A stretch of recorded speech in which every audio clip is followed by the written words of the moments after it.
지금 한국이 돌아간 상황들을 보면 미국과 북한이 지금 여러 가지로 볼 때 좀 심각한 상황으로 지금 치닫고 있는 것을 우리가 알 수 있습니다. 근데 거기에다 지금 보니까 8월달과 9월달에 큰 이슈들이 있더라고요. 8월 21일 날에는 미국 대륙을 가로지르는 이제 개기일식이 있고, 또 9월달에는 9월 23일인가요? 그때 이제 하늘의 별자리가 딱 맞춰지는데 계시록 12장의 말씀과 이제 연관이 돼서 그 12장의 말씀이 성취가 된다. 그래서 뭐 거기서 휴거가 있다. 뭐 이런 얘기들이 있습니다. 그래서 제가 요 근래 계속 그 북한의 상황들을 접하면서 거기에 이제 좀 집중을 하고 있었는데 돌아가는 상황들 보니까 좀 8월과 9월이 있게 된 이런 이슈들에 대해서 좀 나누는 것이 앞으로 이러한 일들이 일어날 때 성도들이 바르게 이것들을 대처할 수 있겠다라는 생각이 들어서 오늘 8월에 있을 개기일식 그리고 9월 달에 있게 된 이제 별자리 그것에 대한 메시지를 두 가지를 좀 나눠서 얘기를 하려고 합니다. 근데 결론은 메시지를 이제 마무리를 짓다 보니까 결론은 북한에 대한 메시지로 또 마무리를 지려고 합니다. 제가 북한 선교사도 아닌데 마무리는 항상 그 북한에 대한 메시지로 계속 주시는 게 때가 급하기 때문에 하나님께서 그렇게 하시지 않나 이렇게 생각이 듭니다. 먼저 8월 21일에 있게 되는 완전한 개기일식 이것에 대해서 좀 나누도록 하겠습니다. 사람들이 지금 이 개기일식이 있게 되는 것을 전 세계적으로 뭐 탑 이슈 중에 또 하나인데 이게 그 오레곤의 포틀랜드로부터 해서 대각선으로 밑으로 이렇게 가로지르면서 사우스 캐롤라이나까지 이렇게 미국 대륙을 관통하는 겁니다. 그래서 뉴스를 보니까 그 일식이 지나가는 자리에 모든 호텔들이 다 예약이 됐답니다. 그 일식을 구경하려고 사람들이 다 예약이 이미 부킹이 다 끝났다고 합니다. 그러니까 믿지 않는 사람들은 세상의 사람들은 이런 일식 현상을 재미난 것으로 일생에 한번 볼까 말까 하는 것을 생각하면서 구경하려고 하고 있고요. 또 깨어있다고 하는 사람들은 이 일시 현상으로 인해서 이것이 하나님의 어떤 심판, 재앙에 대한 사인이라고 생각하면서 두려움에 떨고 있는 사람들도 있습니다. 재밌죠? 한쪽에서는 이거 구경하려고 지금 일부러 비싼 돈까지 내면서 호텔을 예약하고 있는데 한쪽의 사람들은 두려움에 떨고 있습니다. 그러면 우리는 믿는 우리 그리스도인들, 우리는 이러한 현상을 보면서 어떠한 자세를 갖는 것이 이 사건을 이렇게 바라보는 것이 하나님 보실 때 기뻐하시는 건지를 좀 보려고 합니다. 먼저 창세기 1장 14절에 보면요, 하늘에서 일어나는 이러한 천체 현상들이 성경에서는 뭐라고 말하고 있는지를 간단하게 좀 보고 왜 이런 것들을 우리가 주목해 봐야 되는지를 좀 나누도록 하겠습니다. 하나님이 가라사대 하늘의 궁창에 광명이 있어 주야를 나누게 하라. 또 그 광명으로 하여 징조와 사시와 일자와 연한이 이루라. 이렇게 말씀했습니다. 여기서 이제 우리가 주목해 봐야 되는 게 징조와 사시. 이게 이제 sign and for season. 그러니까 sign과 season을 얘기하고 있어요. sign은 올드라는 히브리어인데 그 의미는 전조 현상, 뭐 경고 이런 말씀으로 우리가 해석을 하면 되고요. 이제 시즌은 계절을 일반적으로 우리가 사계절을 의미하는데 이 성경에서는 이 단어를 이제 모헤드라는 단어로 쓰는데 appoint time, 그러니까 예정된 시간이라는 의미인데 이것이 하나님의 일정표라고 우리가 해석을 하면 될 것 같습니다. 그래서 하나님께서 사계절을 통해서 하나님이 예정하신, 하나님이 계획하신 어떠한 뜻이 있다는 거죠. 이제 그것을 계절을 통해서 우리에게 보여주신다는 것입니다. 드러나게 해주신다는 것으로 우리가 의미를 볼 수 있습니다. 창세기 1장 16절에 보면 하나님이 그 두 큰 광명을 만드사 큰 광명으로 낮을 주관하게 하시고 작은 광명으로 밤을 주관하게 하시며 또 별들을 만드시고 이렇게 말하고 있어요. 그래서 14절에서는 광명이 있다고 했는데 16절에서는 두 큰 광명을 얘기하죠. 그래서 바로 큰 광명은 태양을 이야기하는 거고 작은 광명은 달을 이야기하는 것입니다. 그래서 태양과 달과 별을 이야기하고 있어요. 그래서 그러니까 해, 달, 별이 곧 하나님께서 이런 것들을 통해서 우리에게 징조와 사인으로서 하나님의 뜻을 계시해서 우리에게 보여주신다는 것입니다. 누가복음 21장 25절에는 1월 성신에는 징조가 있겠고 땅에서는 민족들이 바다와 파도에 우는 소리를 인하여 혼란한 중에 공고하리라. 여기서 1월 성신이라고 말하고 있는데 이게 영어 성경을 보면요, There will be sign in sun and moon and star 이렇게 똑같이 말하고 있어요. 그러니까 태양과 달과 별에 하나님께서 표적을 두셨다는 거예요. 이 표적들을 통해서 하나님의 뜻을 계시해서 보여주신다는 거죠. 예수님이 탄생했을 때 동방 박사들이 어떻게 알았죠? 아무도 얘기해 주지도 않았는데 별을 보고 알게 됐어요. 그 별을 보고 별을 따라와서 그 먼 곳까지 와서 예수님이 계신 곳에 와서 경배하고 돌아갔었습니다. 그리고 예수님이 십자가에서 돌아가실 때도 완전한 객일식, 일식 현상이 있었던 것을 우리는 또 성경을 통해서도 분명하게 알 수가 있는 것입니다. 자, 그래서 해와 달과 별의 어떤 사인들을 통해서 우리는 오늘 이 시대, 특별히 예수님의 재림이 임박하게 된 시대에는 분별할 수 있는 지혜가 필요합니다. 그래서 이번 21일에 있게 되는 것들도 우리가 좀 분별해서 보아야 될 필요는 있습니다. 해에 대한, 태양에 대한 일식 현상에 대한 것은 어디에 대한 사인이냐면 세상에 대한 사인으로 우리가 이해를 하고, 그리고 이스라엘에 대한 그 어떤 사인은 달로 우리가 봅니다. 그러니까 월식으로 보면 됩니다. 왜냐하면 이스라엘은 하루의 시작을 해가 지고 달이 뜰 때 시작되는 것입니다. 그래서 달이 이스라엘에게는 하나님께서 이스라엘에 대한 어떤 특별한 일을 행하실 때는 월식 현상, 달을 통해서 사인을 주시고요. 그리고 이제 세상 일반적인 그 세큘러 월드에서는 밤이 깊어서 아침 해가 뜨고 달이 사라질 때, 해가 뜰 때 이제 하루를 시작하죠. 그래서 태양이 세상을 향해서는 하나님이 주시는 사인입니다. 그래서 태양과 달의 그 일식과 월식의 현상들을 구분하면서 이스라엘에게 주는 메시지가 있고 우리 세상에게 주는, 우리 세상이라면 이제 이스라엘 제외한 이제 열방들, 우리 이방인들에게 포함이 될 수 있겠죠.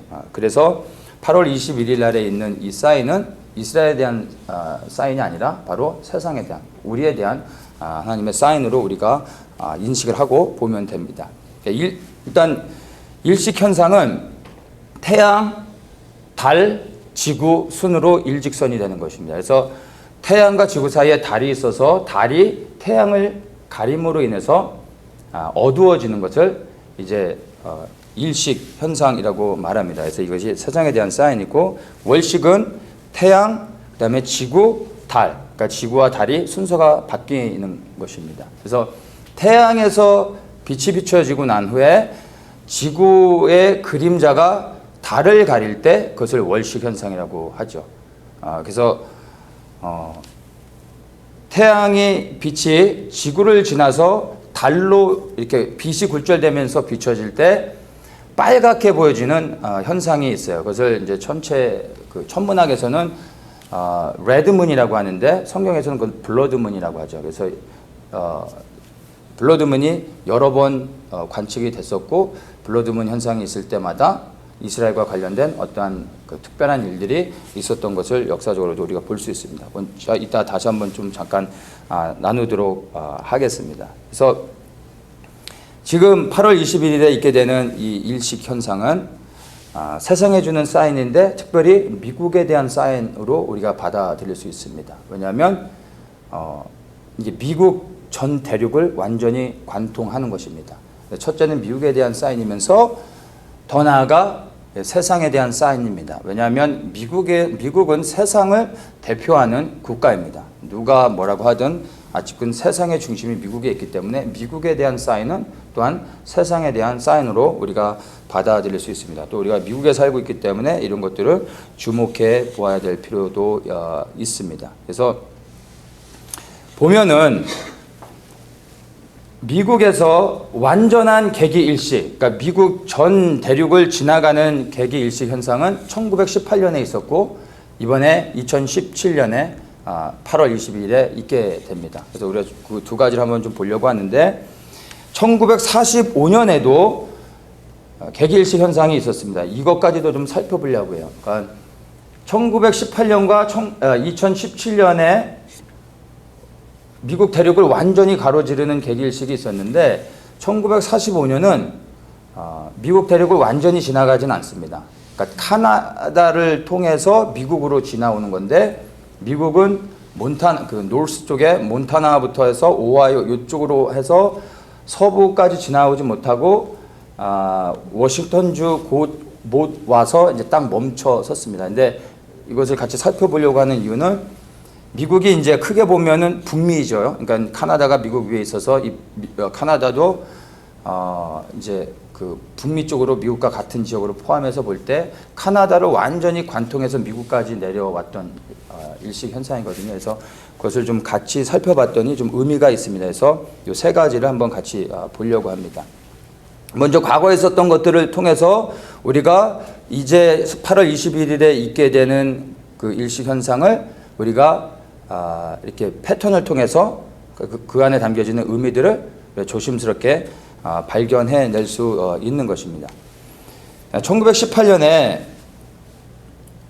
거의 비슷하게 이제 서쪽에 오레곤으로부터 해서 동부까지 해서 그때는 플로리다까지 이렇게 가로질리는 개기 일식이 미국에서 있었는데 그때 일어난 사건들을 쭉 찾아봤더니 의미 있는 사건이 뭐냐면 세계 1차 세계대전, 1차 세계대전이 종결된 해가 1918년이었습니다.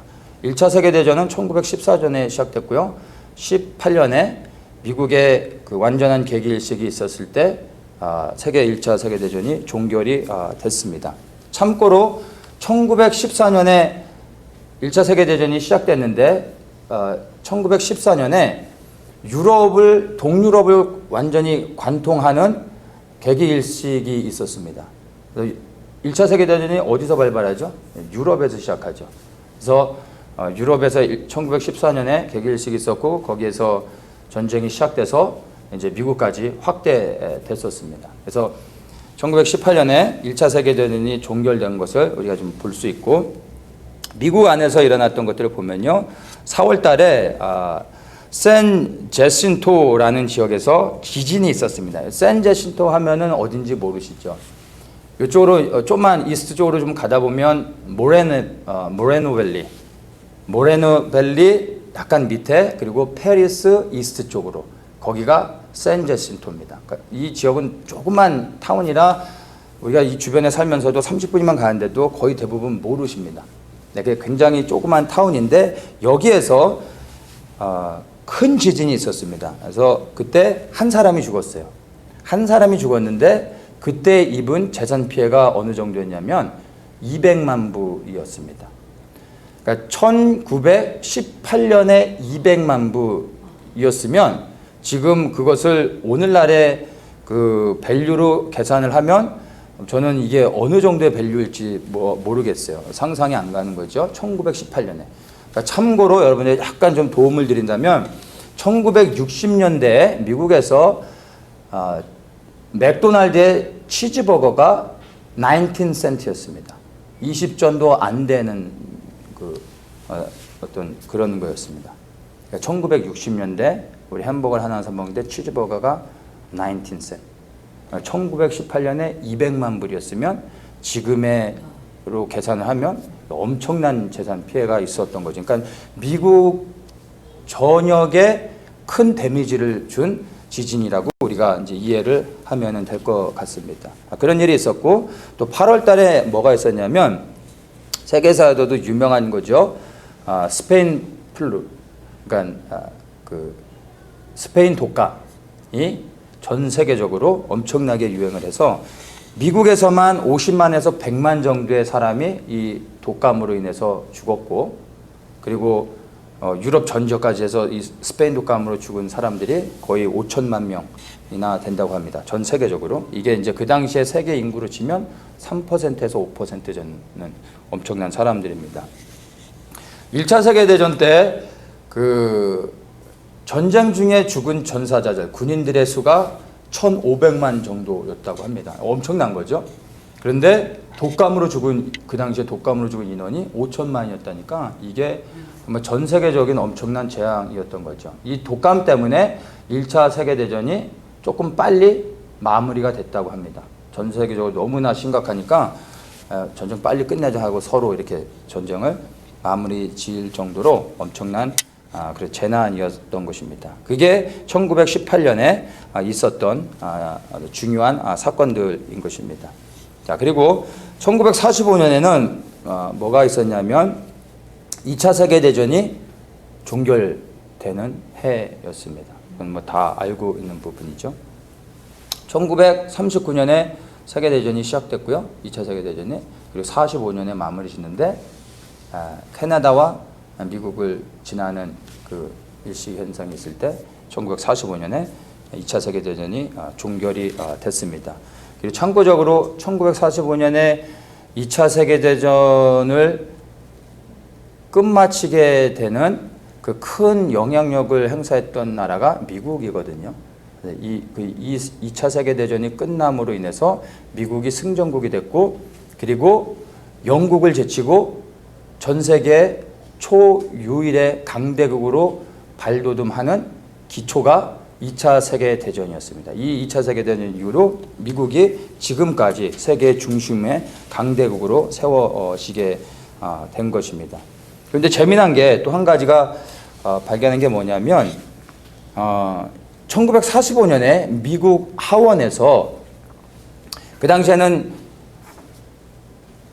그 이스라엘이라는 나라가 없을 때죠. 다 세계 가운데 흩어져서 정말 그 고통을 당하고 나라 없이 흩어져서 그 많은 어려움을 당하고 있을 텐데, 1945년에 미국 하원에서 팔레스타인으로 그 유대인 이제 피난민들, 이민을 전폭적으로 지지해주고 그 팔레스타인으로 이들이 돌아가는데 전 세계 모든 나라들이 그것들을 이제 지지해주고 제한하지 않도록 하는 성명서를 발표를 했습니다. 그리고 그들이 그 팔레스타인으로 돌아가서 그들이 원하는 정부를 세울 수 있도록 우리가 도와줘야 된다라는 성명서를 1945년에 미국이, 영국도 원하지 않았었거든요. 근데 미국이 발표했습니다. 그래서 제가 볼 때는 영국이 이제 이스라엘을 버렸죠.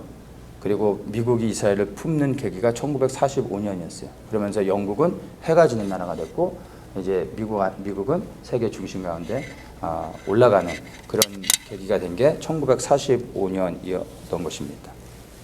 자, 이렇게 이제 1918년과 1945년을 우리가 좀 살펴봤는데, 이제 2017년 8월 21일에 있게 되는 그 일식을 보면 말씀드린 것처럼 포틀랜드 쪽으로 해서 쭉 가로질러서 사우스 캐롤라이나까지 이렇게 대각선 밑으로 쫙 내려가면서 이제 지나가는데, 그 일식이 지나가는 경로를 보면 좀 그 남다른 의미가 좀 있어요. 어디를 지나가면 서부 쪽에서는 옐로스톤을 지나갑니다. 그리고 쭉 내려가서 동부 끝에쯤 가서 뉴 마드리드 지역을 지나갑니다. 옐로스톤은 지금 화산 활동이 굉장히 액티브하게 진행되고 있는 곳이에요. 그래서 지금 옐로스톤이 완전히 오픈 안 하고요. 많이 문을 닫았고 부분적으로만 오픈했습니다. 그래서 언제 문을 닫을지는 몰라요. 아마 닫게 될 가능성이 많습니다. 왜냐하면 거기가 지금 그 액티브된 상태가 굉장히 그 계속해서 높아지고 있어요. 그래서 그러니까 매일 잔잔한 지진들이 계속해서 일어나고 있습니다. 그리고 증가되고 있어요.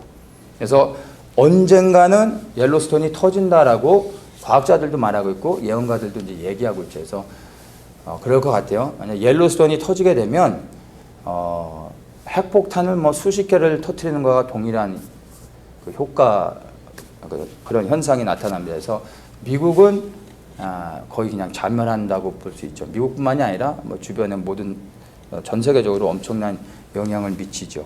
그래서 지금 이제 그 옐로스톤이 그런 상태인데 그 옐로스톤을 지나갑니다. 그리고 지나가서 내려가서 뉴마리드 지역을 또 지나요. 뉴마리드 지역이 어디냐면 뉴마리드가 시리 이름이기도 합니다. 조그만 도시이기도 한데 그것을 뉴마리드라는 고유 명사로도 사용합니다. 지질학자들이 그 뉴마드리드 단층 지역이라고 해서 미국에서 지반이 가장 약한 곳이 뉴마드리드 단층대입니다. 그래서 가장 약한 곳이라 지진이 거기서 나면 학자들의 얘기로는 위아래로 완전히 쫙 갈라져서 웨스트 쪽으로 3분의 2, 이스트 쪽으로 3분의 1 해서 미국이 두 동강이 난다라고 보고 있습니다. 학자들의 견해입니다. 근데 이제 미국의 여러 이제 예언가들도 뉴마드리드 지역에서 지진이 날 수 있다라는 것을 여러 번 예전부터 경고한 게 있어요. 이제 언제냐면 유엔에서 계속해서 지금 6.1 전쟁 이후에 이스라엘이 그 탈환한 지역들, 웨스트뱅크 이런 곳들, 골란군 뭐 이런 곳들을 지금 다시 팔레스타인에게 돌려주라고 계속해서 압력을 넣고 있습니다. 그러니까 쉽게 얘기해서 땅을 나누는 거죠. 이스라엘의 땅을 빼앗아 팔레스타인에 주려고 하고 있는 것입니다. 하나님이 보실 때는 이게 굉장히 악한 것입니다. 하나님의 땅을 나누는 거기 때문에. 그래서 이스라엘을 위해 기도하고 또 미국의 예언가들이 계속 하는 경우가 뭐냐면 만약 미국이 유엔의 편에 서서 이스라엘의 땅을 나누게 되면 즉 6.1 전쟁 이전의 상태로 팔레스타인에게 땅을 돌려주라라고 이제 표를 던지게 되면 하나님께서 미국의 땅을 갈라버리실 것이다 라고 했는데 그 지역이 바로 뉴마드리드 지역인 것입니다. 그래서 미국도 나눠진다라고 한 예언으로 경고를 줬던 곳인데 옐로스톤으로부터 해서 뉴마드리드까지 이렇게 이번에 일시현상이 지나가게 됩니다. 그래서 그것도 우리에게는 조금 의미가 있는 것으로 우리가 좀 살펴볼 필요가 있습니다. 1918년부터 해서 45년 그리고 이 두 가지를 좀 그 패턴 안에서 보면 뭐가 있냐면은 1918년에 개기일식이 있을 때 1차 세계대전이 종결됐습니다. 1945년에 2차 세계대전이 종결됐습니다. 그러면은 2017년에 있는 개기일식 이것을 통해서 우리가 동일한 패턴에서 보면 어떠한 전쟁이 종결될 수 있다라는 것을 우리가 한번 패턴 통해서 예측해 볼 수 있습니다. 패턴에 대해서는 제가 좀 이 성경적으로 우리가 무엇이 바람직하게 이 패턴들을 보는 것이 좋은가 이거에 대해서는 좀 제가 이따 좀 나누기로 하고요. 자, 그래서 어떤 이 과거의 패턴들을 통해서 보면은 이번 8월 달에 있는 이 일식 현상으로 인해서 어떤 전쟁이 종결되는 것이 충분히 가능하다라는 것을 패턴 통해서 우리가 볼 수 있습니다. 그러면은 어떤 전쟁이 종결될 수 있을까요? 1918년에 1차 세계대전, 1945년에 2차 세계대전, 그러면은 2017년에는 3차 세계대전일까요? 3차 세계대전은 아닐 것 같아요. 왜냐하면 아직 전쟁이 안 일어났잖아요. 근데 전쟁이 일어날 수도 있어요, 사실. 전혀 없는 건 아니죠. 1차 세계대전 4년 걸렸고 2차 세계대전 6년 걸렸죠. 3차 세계대전은 얼마나 걸릴까요? 몇 년 걸릴까요?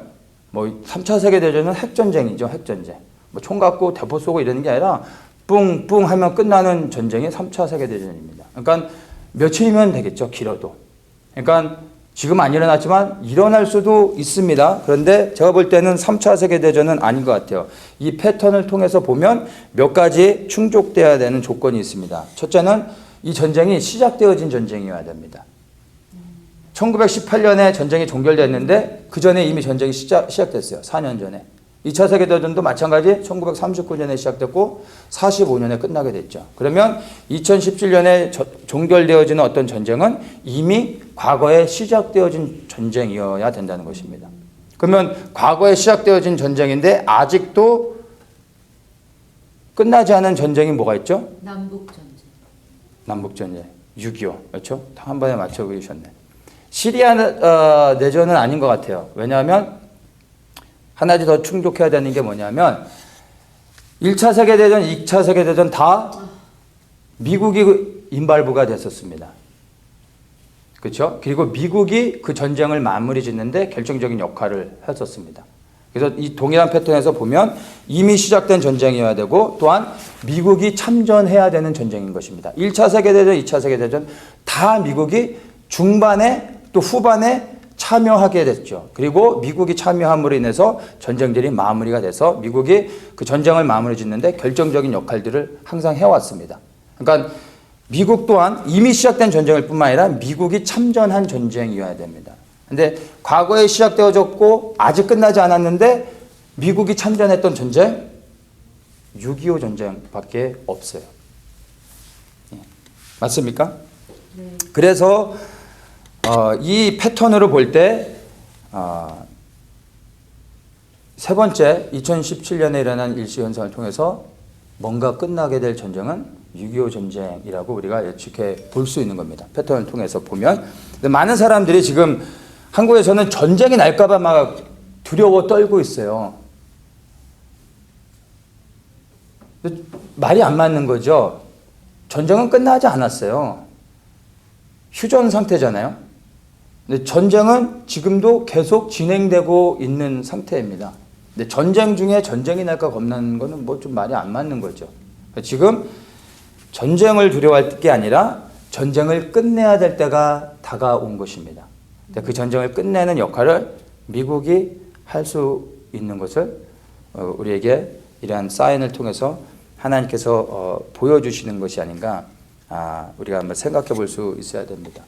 작년에 그 도널드 트럼프에 대해서 주님께서 이제 감동을 주실 때 도널드 트럼프가 미국의 대통령이 될 수 있다라는 감동보다 더 큰 확신이 제게 뭐가 있었냐면 하나님께서 도널드 트럼프를 고레스와 같이 기름 부으셔서 고레스가 이스라엘 백성들을 고토로 돌아가게끔 바벨론을 멸망시키고 그들을 풀어줬던 것처럼 하나님이 고레스와 같은 기름 부으심을 허락해 주셔서 도널드 트럼프를 통해 북한의 문을 여셔서 북한을 자유케 하신다라는 감동이었어요. 그것이 도널드 트럼프가 대통령이 된다는 감동보다 더 큰 감동으로 제게는 확신이 왔었습니다. 그래서 도널드 트럼프에 대한 메시지를 나눴었던 것이고요.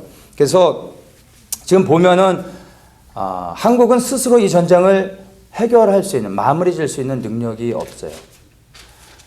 미국이 북폭을 하든 아니면 북한이 정말 이제 그 막바지까지 가서 미친 척하고 그냥 남침을 해서 자멸을 하든 둘 중에 하나죠. 한국이 어떤 주도적인 역할을 할 수는 없을 것 같아요. 미국이든 북한이든 둘 중에 한 나라가 시작하는 수 있는 것이 가장 큰 확률입니다. 그래서 지금 보면은 뉴스를 보시면 다 아시겠죠. 지금 미국의 여론몰이는 이미 끝났어요. 그렇죠? 이미 전쟁은 기정사실화된 것처럼 여론에서도 다 연일 뉴스들이 엄청나게 나고 있죠. CNN 뉴스를 보면 탑 5가 다 노스 코리아, 북한에 대한 이슈들입니다. 4개, 5개가 다. 제가 이제 팍스 뉴스를 보면 팍스 뉴스는 이제 그 컨텐츠가 약간 다르게 구성되어 있는데 그 알랏 기능이 있어요. 그래서 이제 속보 같은 거죠. 중요한 것을 글로써 이렇게 경고해 주면서 이렇게 떠요. 그럼 그걸 이제 클릭해 보면 속보처럼 딱 얘기해 주는데 대부분이 매일 하루에 2-3개씩 떠요. 근데 거의 대부분이 다 북한에 대한 이슈들이에요. 그것들을 지금 얘기해 주고 있어요. 그러니까 미국의 뉴스들은 지금 이미 전쟁에 돌입했어요. 아직 쏘지 않았을 뿐이지 이미 전쟁에 돌입해 있는 상태인 겁니다. 이런 상태에서 미국이 먼저 칠 수도 있지만 북한이 이제 너무 겁먹고 이제는 뭐 방법이 없는 거죠. 그래서 내려올 수도 북한이 먼저 남침을 할 수도 있습니다. 그런 것들이 지금 우리가 볼 수 있는 지금 현 상황인 것입니다. 그래서 북한의 정권은 반드시 붕괴됩니다. 이게 하나님의 뜻입니다. 북한을 향한 하나님의 심판은 예정되어 있어요. 여러 번에 걸쳐서 말씀을 나눴죠. 왜냐하면 하나님의 공의입니다.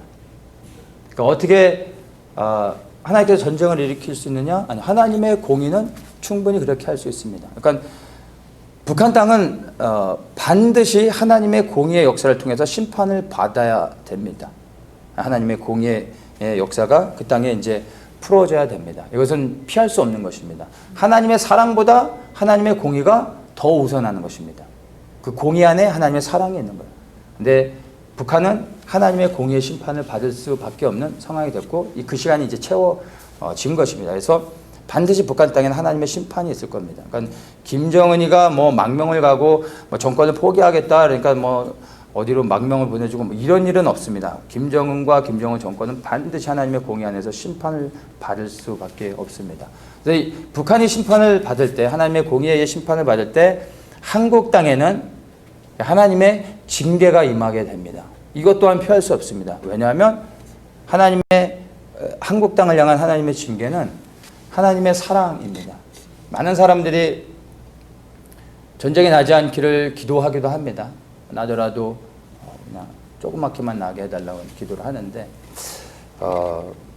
글쎄요. 저는 하나님의 징계가 한국 땅에 임할 것인데 그 징계가 무서울 것 같아요. 왜냐하면 하나님은 사랑하시는 자를 징계하세요. 적당히 때릴 수가 없는 거예요. 다 아시는 것처럼 한국은 하나님이 엄청난 축복을 주셨어요. 북한 동포들을 구원하라고 그리고 부르신 가운데 나아가라고. 그런데 하나님이 주신 축복으로 무너져 버리고 교회를 말하는 거예요. 교회. 한국의 교회들 이미 하나님을 떠나 음란을 저지르며 세상과 짝하며 살아가고 있는 게 한국교회의 모습인 거예요. 하나님께서 한국교회를 여전히 사랑하세요. 사랑하시기 때문에 징계하기 원하시는 거예요. 징계를 통해 돌이켜 회복시키기 원하시는 겁니다. 부모가 자녀를 사랑하기 때문에 아이를 때릴 때 아프지만 아이가 울지만 알면서도 부모의 마음이 더 아프죠. 왜냐하면 이 아이가 바르게 커야 되기 때문에 징계를 통해 바르게 세울 수밖에 없는 겁니다. 하나님의 징계가 한국 땅에 있습니다. 사랑하시기 때문에 징계하는 겁니다. 그런데 그 징계가 제가 볼 때는 무서울 것 같아요. 이거는 우리가 하나님께 뭐 함부로 우리가 이렇게 해달라 저렇게 해달라 말할 수 없을 것 같아요. 다만 징계 가운데 하나님의 국민의 은혜를 베풀어 달라고 우리는 기도할 수 있을 뿐입니다. 북한 땅은 이미 준비되어 있어요. 한국에서는 뭐 우리같이 미국에서도 예수님을 믿을 때 그냥 우리는 예수님 믿으면 주일날 잠 푹 못 자고 교회 가야 되고 뭐 가서 헌금도 좀 내야 되고 뭐 봉사도 해야 되고 뭐 이런 정도 생각하고 예수를 믿죠. 근데 북한의 동포들은 예수 믿는다는 게 어떤 의미입니까? 예수를 믿으면 목숨을 걸어야 되는데 라는 걸 알죠. 말 안 해도. 그러니까 북한의 성도들은 거의 대부분이 다 진짜예요. 그리고 목숨을 걸며 그렇게 예수님을 정말 사랑하며 믿음을 지켜가고 있어요. 수많은 지하교회 성도들이 있어요. 충분합니다. 하나님께서 그들을 구원해 내실 거예요. 그래서 북한의 문을 여실 겁니다. 그런데 문제는 한국이 준비가 안 됩니다. 이게 헤매고 있어요. 북한의 문이 열려도 한국이 준비가 안 되면 북한의 성도들을 한국에 있는 교회가 품어야 돼요. 그들을 도와줘야 되고 그들을 회복시켜야 되고 그리고 그들과 함께 하나님의 부르신 가운데 나아갈 수 있어야 돼요. 그게 한국교회의 역할인데 이건 뭐 북한 교회는 준비가 됐는데 열리는 순간 한국의 이 상태로는요. 북한 교회 그 거룩함으로 생명을 잃으면서까지 믿음을 지켰던 자들이 지금의 한국교회 상태에서 열려지게 되면 뭐 얼마 못 가서 그대로 다 더럽혀집니다. 타락하는 건 한순간이에요. 믿음을 지키는 것은 정말 어렵지만 타락하는 건 한순간입니다.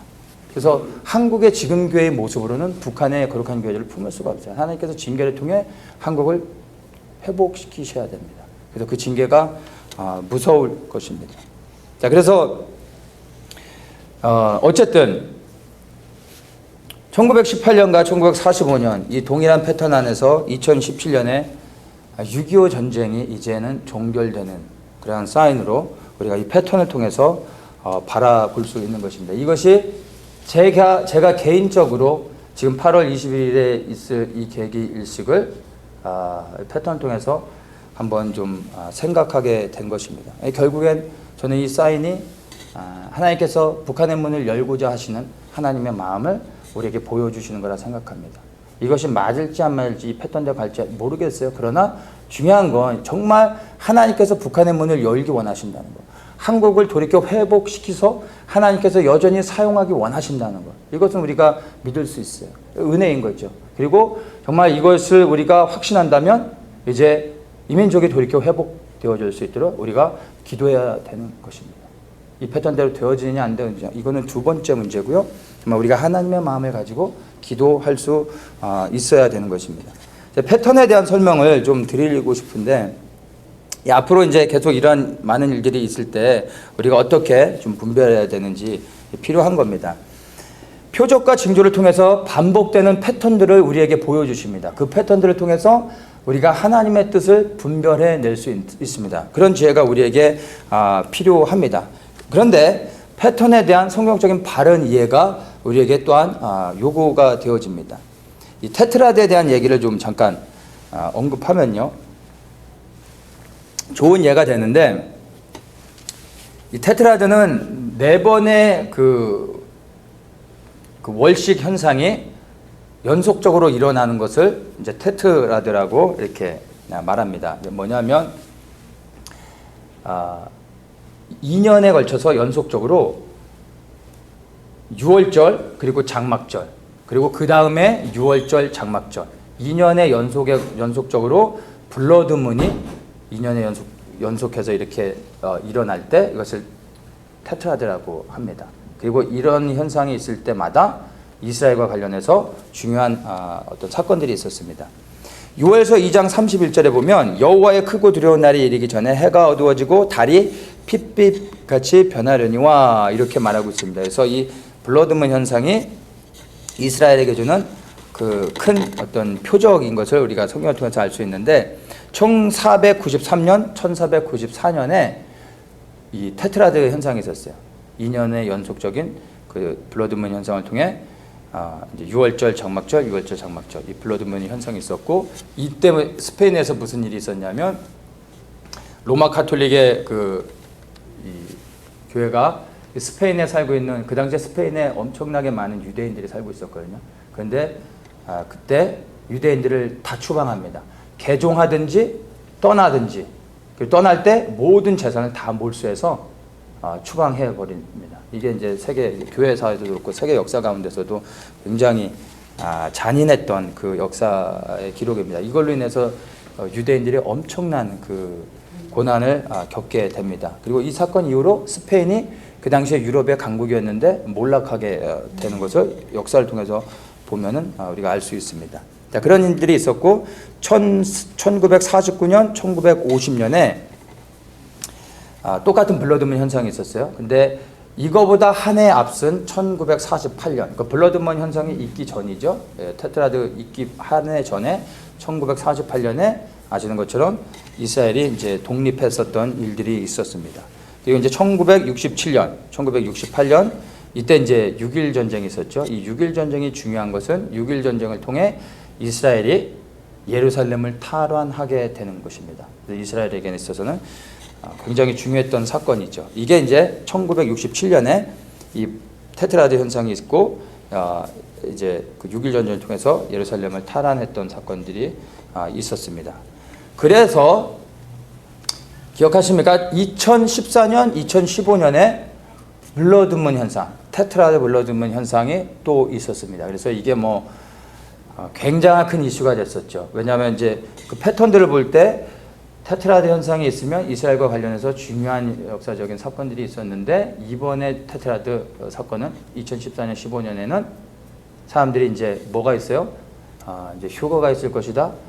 대환란이 시작될 것이다. 막 이러면서 그 패턴들을 통해서 엄청난 일들이 어떤 재난들이 어떤 사건들이 생겨날 것을 이렇게 주목하면서 보고 있었습니다. 근데 무슨 일이 있었습니까? 아무 일도 없었습니다. 아무 일도 일어나지 않았습니다. 자, 이걸 통해서 우리가 배울 수 있는 것입니다. 패턴은요, 이 패턴을 통해서 주님의 뜻을 분별하려고 하는 것은 건전한 것입니다. 이 시대에 필요한 우리의 자세입니다. 그런데 패턴을 통해서 주님의 뜻을 함부로 우리가 단정 지으는 것은요, 그것은 우리가 월권행위, 하는 것입니다. 우리가 주님의 자리에 올라가게 되는 것입니다. 패턴을 봤더니 이렇게 되네. 그러면 이건 이렇게 되는 거야 라면 결정 이렇게 우리가 마침표를 찍게 되면 우리가 이제 하나님이 되는 것이죠.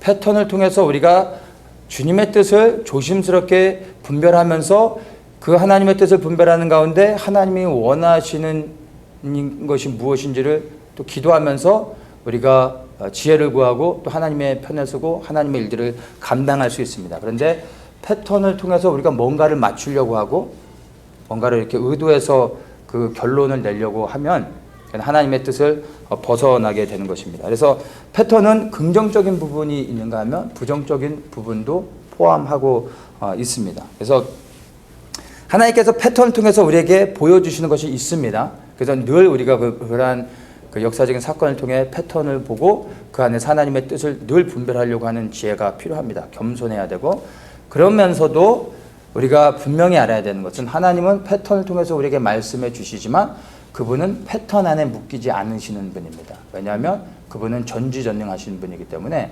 패턴을 통해서 우리에게 말씀해 주실 수 있지만 패턴을 넘어서서 그분이 원하시는 일들을 행하실 수 있는 분입니다.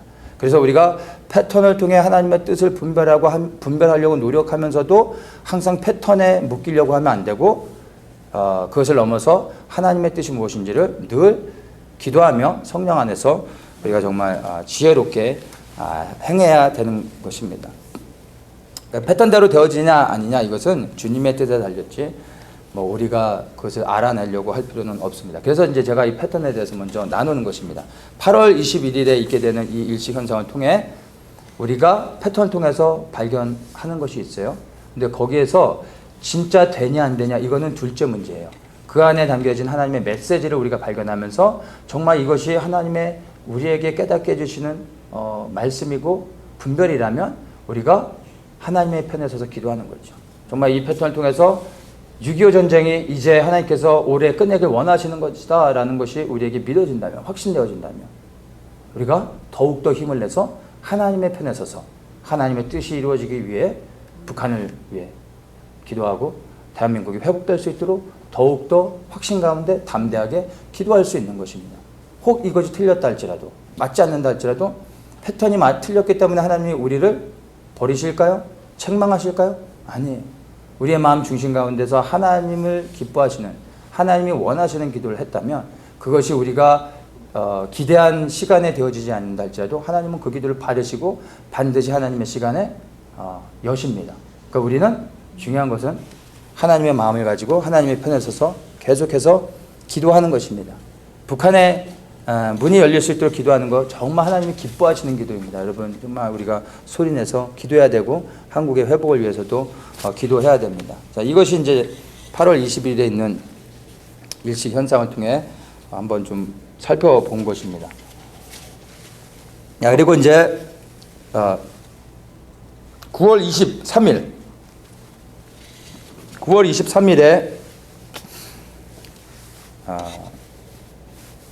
계시록 12장의 이제 말씀과 연관해서 이제 휴거의 사건이 있다라고 이제 얘기를 하시는 분들이 많이 있는 것 같아요, 보니까. 그래서 제가 좀 이 말씀을 9월 23일과 관련된 것을 얘기하려고 하는데, 제가 그 유튜브에 보면, 제가 다 보지는 않았지만, 다 볼 수도 없어요. September 23, 2017 딱 유튜브에 치면요. 여기에 대한 그 게시들이라고 해야 되나? 이것에 대한 메시지를 푸는 그 이제 사역자들이 굉장히 많아요. 그러니까 미국의 엔타임 메시지를 전하는 사람들의 100%라고 말해도 될 것 같아요. 거의 100%이 9월 23일에 대한 메시지를 다 얘기하더라고요. 이거 얘기 안 하면 시대에 뒤떨어지는 것 같아요. 다 얘기하더라고요. 내용은 이제 휴거가 있을 수 있다라는 거예요. 이제 건전한 사역자들은 이제 하늘의 징조를 보고 계시록의 12장의 말씀과 견주어 보면서 휴거의 사건이 있을 수 있다. 아닐 수도 있다. 그러나 있을 수도 있기 때문에 우리가 깨어 있어야 된다. 이렇게 말하고 있어요. 그거는 괜찮은 겁니다. 항상 이제 우리가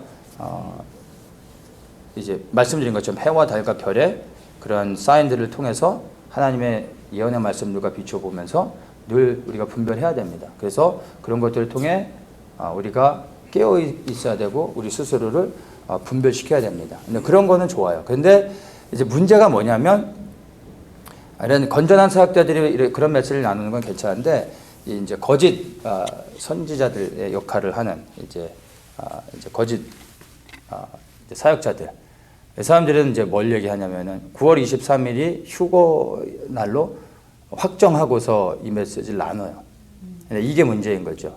그리고 많은 사람들이 이 메시지가 워낙에 너무나 많이 이제 이런 메시지들이 넘쳐나고 있다 보니까 많은 사람들이 이 부분에 대해서 혼란스러워 하는 것 같아요. 그래서 제가 좀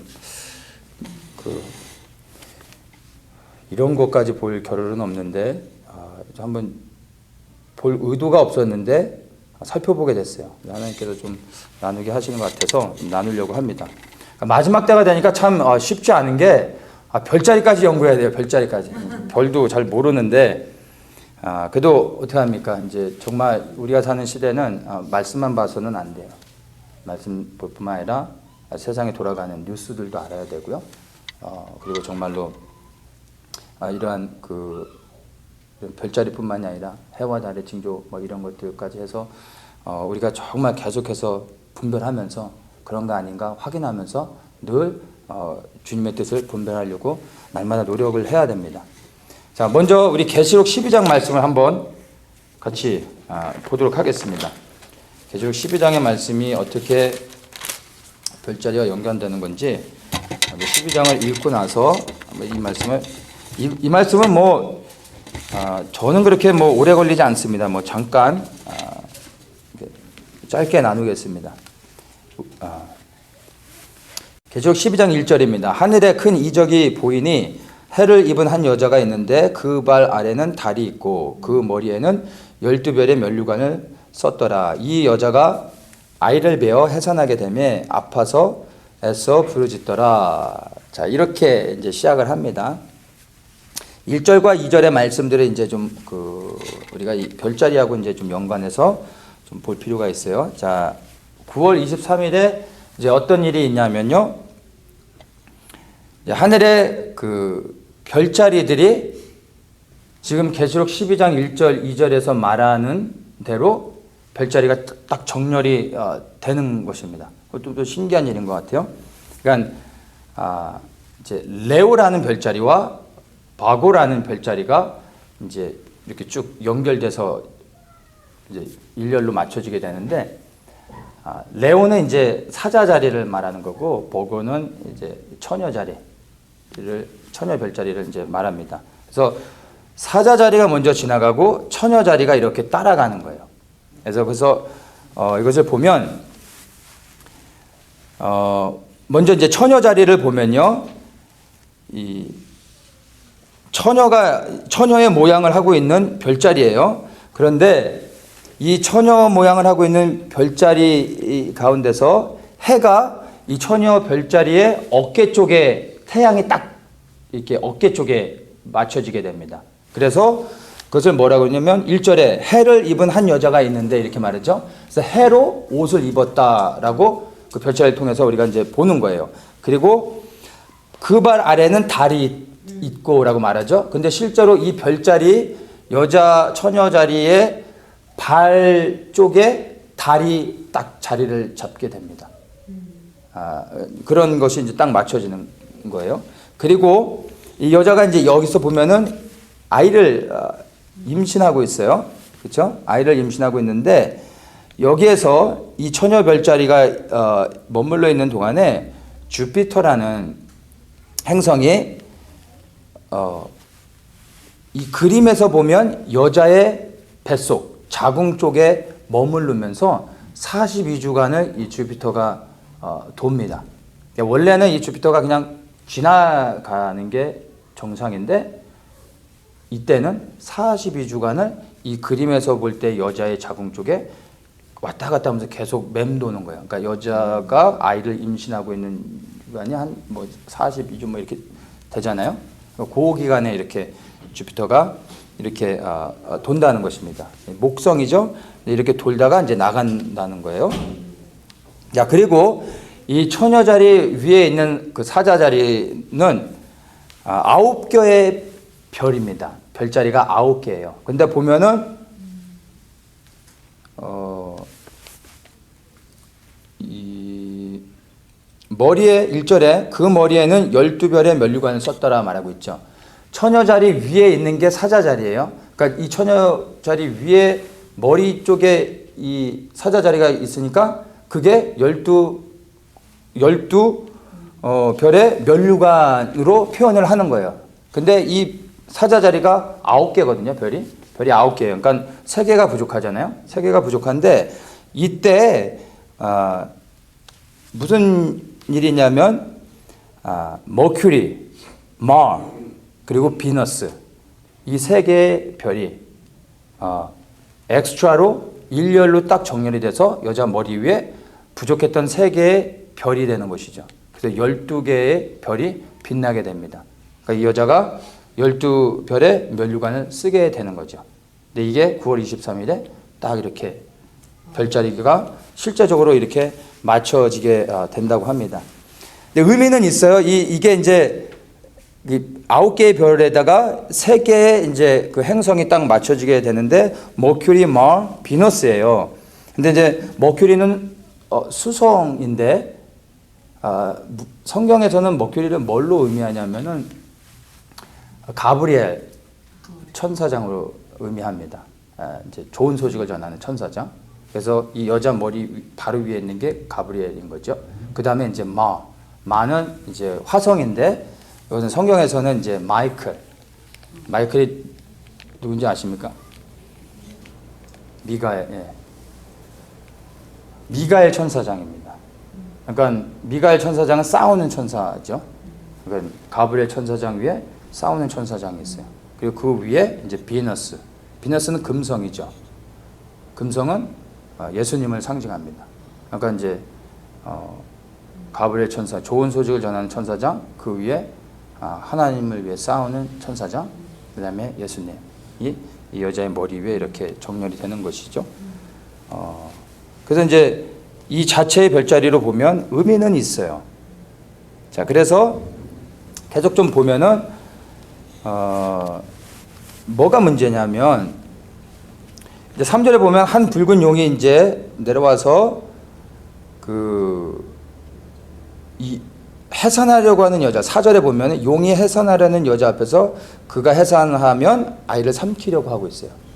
그래서 그걸 지켜보고 있다가 아이를 낳으면 그 아이를 이제 죽이려고 하는 거죠. 그래서 이 여인은 달을 밟고 있죠. 달은 이스라엘을 상징합니다. 그러니까 이 여자는 이스라엘이라고 볼 수가 있는 거예요. 이스라엘이 이제 아이를 낳는데 이거는 이제 바로 이스라엘이 아닌 예수 그리스도를 이제 믿는 이제 그 이기는 자들이라고 볼 수가 있는 거죠. 그러니까 교회라고 볼 수가 있을 것 같아요. 그렇게 보면 되는데 이 용이 이 아이를 삼키려고 하는데 이 아이가 누구냐면 5절에 장차 철장으로 만국을 다스릴 남자. 이 남자는 이기는 자인 거예요. 그렇기 때문에 이제 교회로 우리가 해석해 볼 수가 있는 것입니다. 그런데 이제 6절에 이 여자가 이제 광야로 도망하는 것이 나오죠. 그리고 7절에 이제 미가엘이 그 용과 이제 더불어 싸우고 이제 그런 것들이 이제 쭉 지나갑니다. 그것이 이제 이 안에 담겨져 있는 메시지인데 문제가 되는 게 뭐냐 하면은 5절에 이 아이를 하나님 앞과 그 보좌 앞으로 올려가더라 이렇게 말하고 있어요. 이것을 이제 한글 성경에서 이렇게 말하는데 영어 성경에서는 이 올려가는 것을 뭐라고 했냐면은 Her child was captured up to God and to his throne. catch up이라는 단어를 쓰는 거예요. 이게 이제 성경에서 랩처를 말합니다. 그러니까 휴거, 캡처 한다는 것을 이제 그 휴거 하는 것으로 우리가 이제 보면 됩니다. 네. 그래서 바로 5절의 내용을 가지고 이제 이 별자리가 9월 23일에 맞춰지고 아이가 나면 이제 올라가게 되는 거죠. 아이를 하나님 앞으로. 그게 뭐예요? 휴거라는 거예요. 그래서 9월 23일이 휴거다라는 거죠. 별자리를 통해 하나님께서 말씀해주고 있는 거다라는 거죠. 그래서 우리가 정하는 게 아니라 이것은 하나님이 우리에게 말씀하시는 거다. 성경이 말해주고 있는 거다. 그래서 휴거가 있다라고 말하고 있는 것입니다. 그런데 이 자체로만 보면 계시록 12장의 내용으로만 보면 이 별자리 지금 현재 실제 이 두 개의 별자리가 이렇게 되는 것을 보면 맥센스 되는 거예요. 이 자체로만 보면. 근데 문제는 뭐냐면요. 제가 볼 때 이 본문만 보면은 괜찮아요. 내용도 괜찮고 실제도 그럴 수 있는 가능성들이 있어요. 근데 이 예언의 말씀들은 본문만 봐서는 절대 안 돼요. 앞뒤의 문맥을 전체적으로 크게 확대해서 봐야 됩니다. 그러니까 플러스 시대를 분별해야 된다고 했죠. 시대에 일어나고 있는 사건들을 통해 이 예언의 말씀들이 현 시대에 어떻게 매치업되고 있는지까지도 우리가 연결해서 봐야 되는 것입니다. 그래서 예언의 말씀들은 그냥 계시로만 풀어서 되는 것이 아니라 모든 것을 종합적으로 해서 하나님께 지혜를 구하며 우리가 이 메시지를 풀어나가야 됩니다. 그래서 여기에 단점이 뭐냐면 이 본문에만 이렇게 내로다운 해가지고 이것만 보고 있는 거예요. 그래서 휴거가 있을 수 있다라고 말하고 있는 것입니다. 그런데 이번 2017년에 9월 23일에는 휴거가 없을 겁니다. 네. 왜 없는지 제가 설명을 하겠습니다. 제가 절대 없다고 하면은 그것 또한 교만이고 제가 하나님의 그 포지션에 가는 거기 때문에 제 개인적으로는 없을 거다라고 말씀을 드리는 거고 왜 없는지를 제가 설명을 좀 드리겠습니다.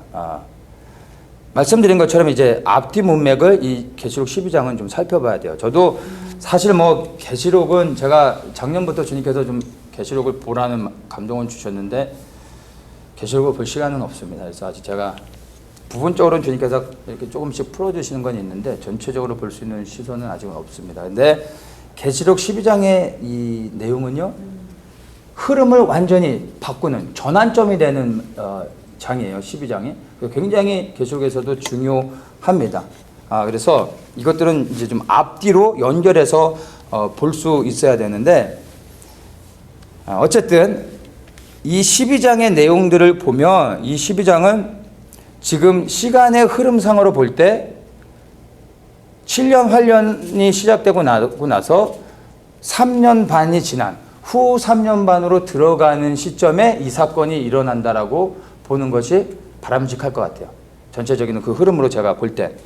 그래서 구체적으로 이 계시록 12장의 이 내용만 가지고서 휴거가 있다라는 것은 잘못된 것인 이유가 앞뒤의 문맥과 그리고 다른 성경의 이제 예언의 말씀들을 종합적으로 볼 때 첫째는 아직 7년 환란이 시작되지 않았습니다. 그래서 휴거는 없습니다. 7년 환란이 시작됐나요? 7년의 환란 시작이 아직 안 됐어요.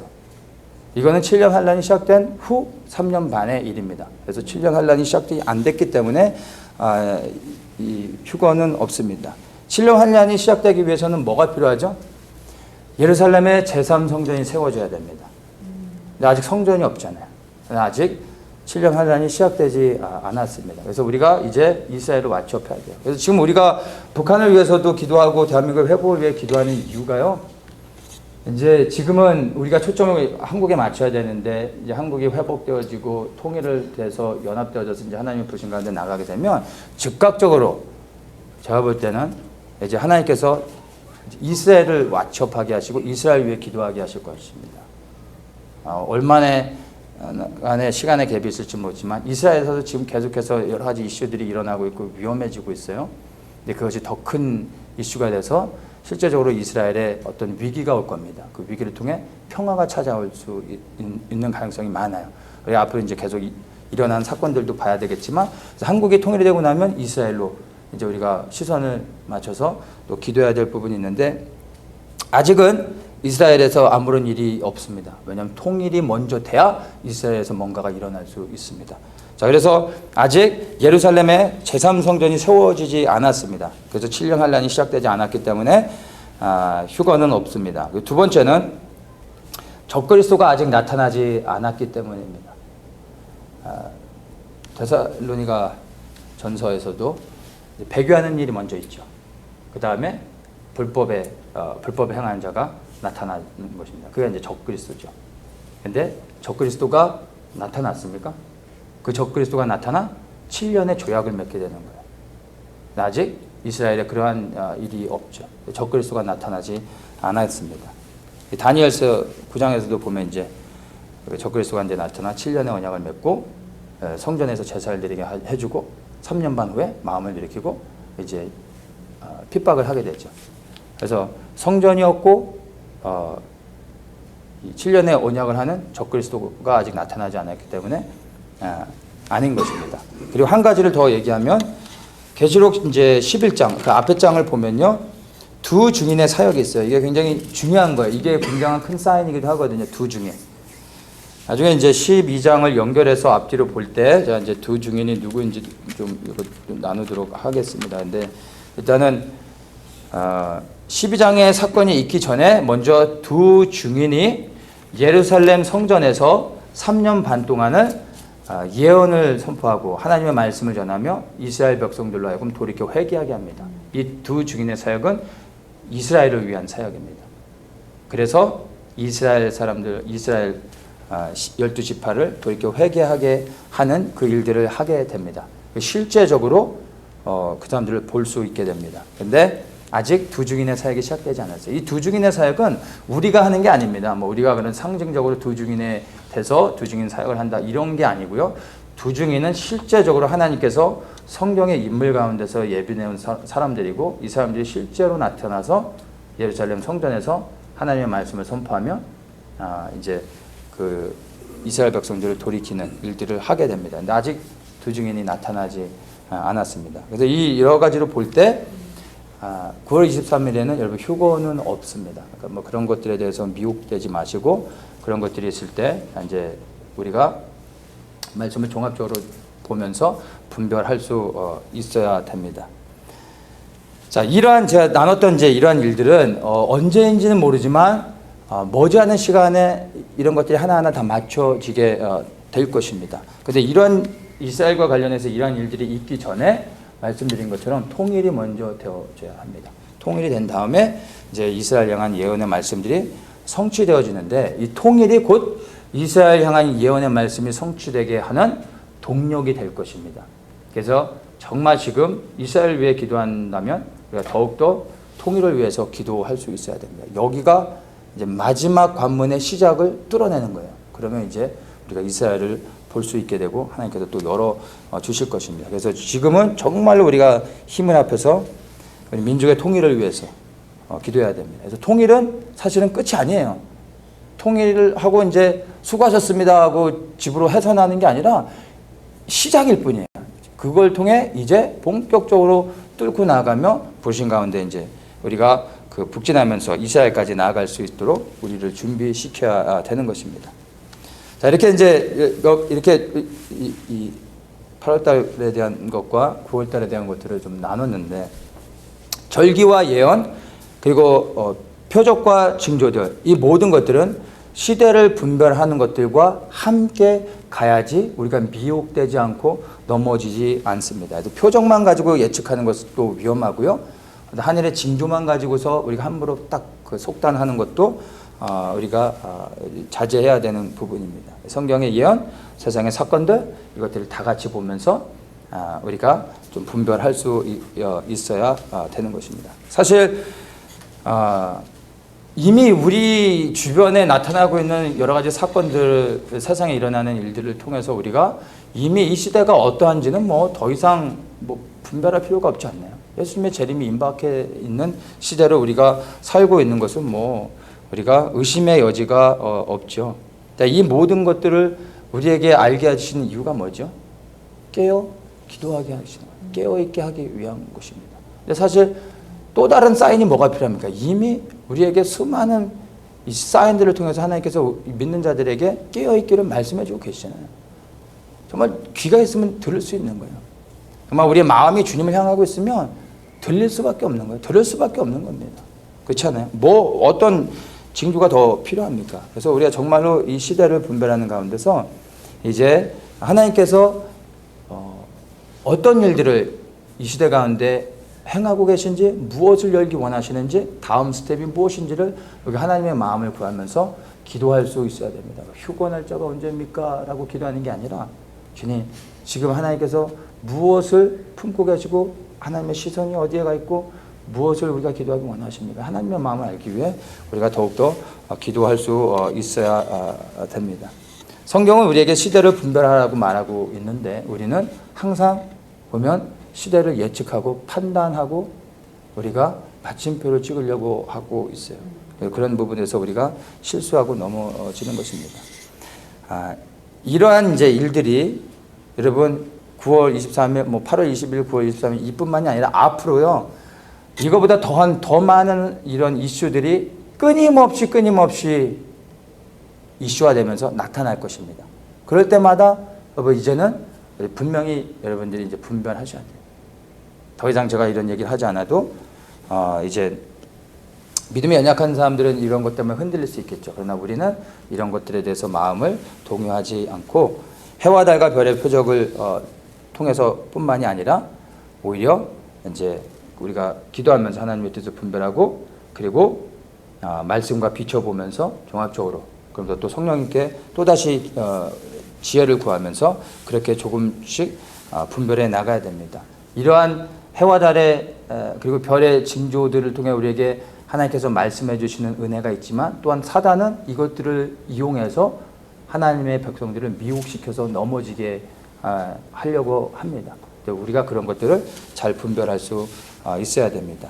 이런 일들이 계속해서 반복되면요, 믿음이 연약한 자들은 넘어지게 됩니다. 두려움에 떨게 되고 포기하게 됩니다. 양치기 소년의 교훈에서 우리가 얻을 수 있는 것처럼 휴거가 있을 것이다, 이번 또 지나가죠. 그러면 또 다음에 이번에는 진짜 다 이런 거 있을 거다 하면 이게 계속해서 안 맞아 들어가요. 나중에 진짜 하나님이 우리에게 표적을 통해, 그리고 패턴을 통해, 어떤 징조를 통해 우리에게 정말 말씀해 주신 때 그것 또한 우리가 버려버릴 수 있습니다. 마음이 무뎌지고 이제 우리 안에 이제 마음을 닫아서 분별조차 하지 않으려고 하는 것들이 우리 안에 생길 수 있습니다. 그래서 우리가 이런 것들을 지혜롭게 잘 분별하는 가운데서 우리가 하나님의 뜻을 구해야 됩니다. 제가 그 영상을 준비한 영상이 하나 있는데, 그 준비한 영상을 좀 한번 같이 보고 나서 마지막으로 잠깐 기도하는 그런 시간을 좀 가졌으면 좋겠습니다.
it provides tremendous opportunities to share the gospel of Jesus to people coming from Islamic countries that have never heard the truth about Jesus before.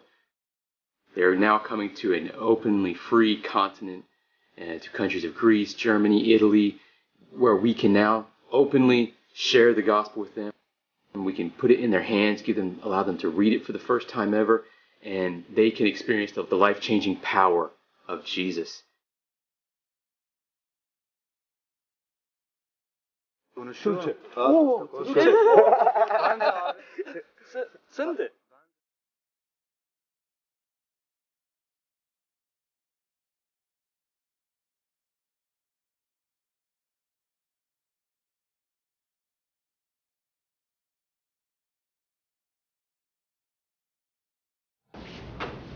이 메시지를 보시면 영상을 보시면서 무슨 생각이 드셨습니까? 시리아 난민들 때문에 지금 유럽이 몸살을 앓고 있어요. 사회적으로도 심각한 문제들을 점점 야기시키고 있습니다. 이게 현실이에요. 여러분들 그것이 보입니까? 이 짧은 영상에서 보여주고자 하는 게 뭐냐면 이분들이 난민 선교사들이에요. 시리아 난민들이 이제 터키로부터 목숨 걸고 보트를 타고 출발하는 그 여정부터 해서 이제 난민촌까지 도착하는 그 여정을 다 같이 가는 거예요. 세 그룹이 있어요. 첫째, 이들이 이제 피난을 떠나는 첫 출발점, 거기에서 복음을 전합니다.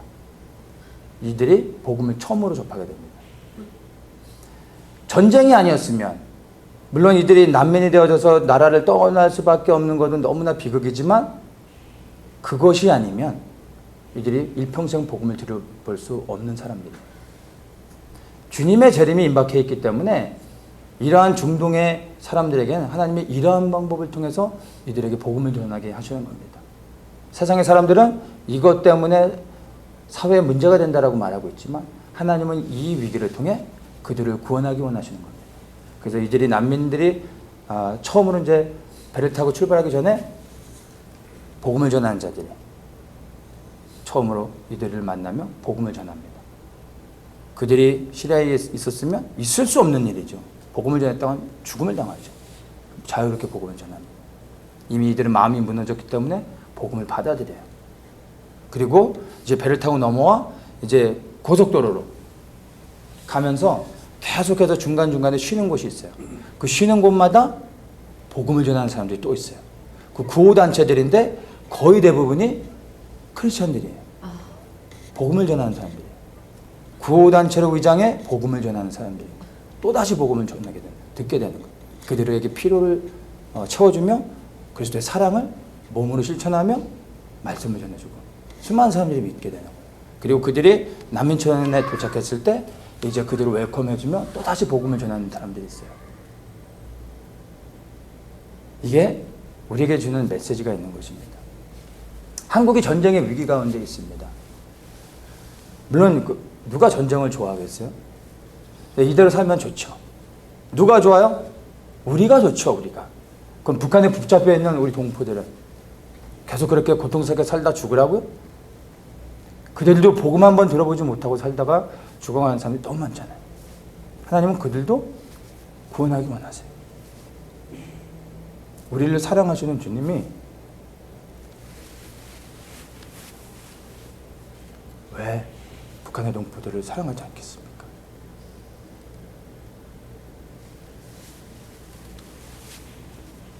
우리가 문제인 거죠.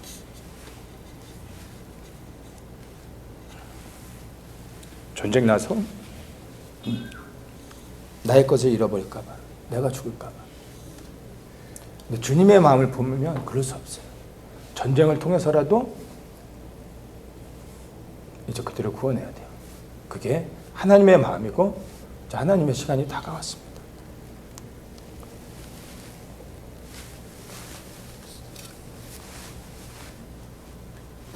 전쟁이 나는지 안 나는지는 하나님의 주권 안에 있습니다. 그걸까지 우리가 판단할 필요는 없어요. 그런데 만약 전쟁이 난다면 이 전쟁을 통해 하나님께서는 무엇을 원하시는지, 무엇을 행하려고 하시는지를 우리가 분별해낼 수 있어야 되는 것입니다.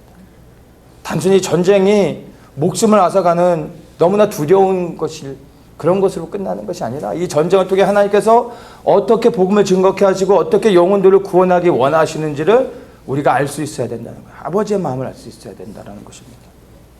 그게 정말 우리 믿는 그리스도인들이 예수를 믿는 그 복음의 능력 안에서 생명을 얻고 있다면 그것을 우리가 볼 수 있어야 되는 것입니다. 그리고 우리가 이 전쟁 가운데서도 더욱더 소망하며 하나님을 기대하며 그 가운데서 구원을 행하신 하나님 앞에 감사하며 우리가 찬양하며 기도하며 나아갈 수 있는 것이 우리 믿는 자들에게 주신 축복인 것입니다. 여기 휴거를 사모하고 기다리십니까? 휴거를 원치 않는 사람이 어디 있겠습니까? 저 또한 휴거 받기를 원합니다. 그런데 여러분 휴거를 정말 받기 원하시면요, 저 비결을 알려드릴게요. 휴거는 사모한다고 해서 받을 수 있는 게 아니에요. 휴거의 날짜를 안다고 해서 휴거 받을 수 있는 게 아니에요. 휴거는요, 예수님을 정말 사랑하는 사람들이 휴거를 받게 돼요. 예수님을 정말 사랑하면요, 예수님의 마음과 동일하게 됩니다. 예수님의 마음을 품으면 나의 것을 구할 수 없어요. 나의 편안함을 구할 수 없어요. 하나님께서 북한의 문을 여실 뿐만 아니라 중동에 복음을 듣지 못하고 있는 수많은 하나님을 사랑하는 자들을 이제 구원하기 원하시는 거예요. 왜냐하면 주님의 재림이 임박해 있기 때문에. 주님의 재림이 임하면 모든 것이 끝나는 거예요. 기회는 더 이상 없어요. 예수님 믿지 않는 모든 자들은 지옥의 형벌 가운데 영원토록 살 수밖에 없는 것입니다. 그러나 누군가 기회를 얻어서 복음을 듣게 됐는데 그 단 한 번 듣게 된 복음 때문에 예수를 믿게 된다면 우리 주님이 얼마나 기뻐하시겠어요. 우리는 이 복음을 누리고 살아가고 있잖아요. 이제는 우리에게 있는 이 복음의 생명과 능력을 이제는 우리가 나눠야 될 때가 됐어요. 이것을 우리 손에 붙잡는 것이 아니라 우리를 통해 흘러갈 수 있도록 우리가 이제 하나님의 마음을 가지고 기도해야 되는 것입니다. 이것이 하나님이 우리에게 원하시는 것입니다. 그리고 이렇게 하나님의 뜻을 구하며 하나님의 편에 서서 하나님의 나라와 영광을 위해, 통일을 위해, 한국의 회복을 위해, 그리고 이 세상에 복음을 알지 못하는 수많은 사람들을 위해 우리가 중보하며 나아가는 자들, 그들이 하나님을 사랑하는 자들이고 휴거가 언제 있을지 모르지만 휴거를 통해 하나님의 사람들을 부르실 때 바로 이러한 자들이 휴거의 은혜에 참여할 수 있게 되는 것입니다. 이제 정말로 우리가 하나님의 편에 서서 더욱더 기도해야 될 시간이 채워지고 있습니다. 얼마 남지 않았습니다. 정말 마음의 중심을 다해서 주님이 기뻐하시는, 주님이 원하시는 그 자리에서 주님이 우리에게 마음의 감동 가운데 주시는 그 기도의 제목들을 가지고 열방을 품으며 또 우리의 나라와 민족을 위해서 그렇게 기도하며 나아가는 모든 우리 성도님들 되시길 예수님의 이름으로 축복합니다.